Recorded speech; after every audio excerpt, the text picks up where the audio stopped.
ప్రేమ నర్మదా ధీరజ్ వాళ్ళు మాట్లాడుకుంటూ ఉంటారు. అక్క మళ్ళీ అక్క కడుపు గురించి తెలుసుకుంటానన్నావు కదా, ఏమైందక్క అని ప్రేమ అడుగుతూ ఉంటుంది. అదే ప్రేమ, అదంతా నాటకం అని, పచ్చి అబద్ధం అని తెలిసిపోయింది. డాక్టర్ ని బెదిరించి వాళ్ళు బ్రతిమలాడి అలా చేశారు. ఆ డాక్టర్ ఇప్పుడు బయటికి వచ్చి చెప్పడానికి భయపడుతున్నారు అని ఆ డాక్టర్ అంతా అక్కడికి వెళ్లి అడిగితే నిజం చెప్పేసింది అని నర్మదా చెప్తూ ఉంటుంది.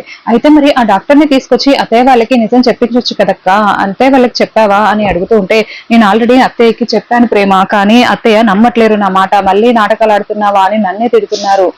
ఇంకా ఆ డాక్టర్ ని తీసుకొచ్చి చెప్పిద్దాము అంటే తన రెప్యుటేషన్ పోతుంది, తన పేరు పాడైపోతుంది అని రావడానికి భయపడుతున్నారు అని చెప్తూ ఉంటుంది నర్మద.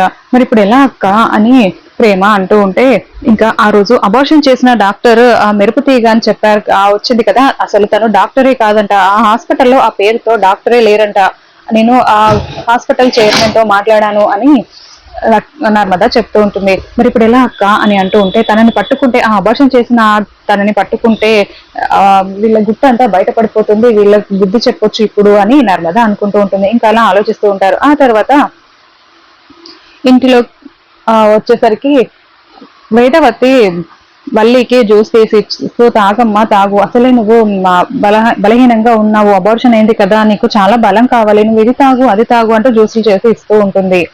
ఇంకా అదంతా చూస్తున్న నర్మదా ప్రేమ చాలా కోపంగా చూస్తూ ఉంటారు.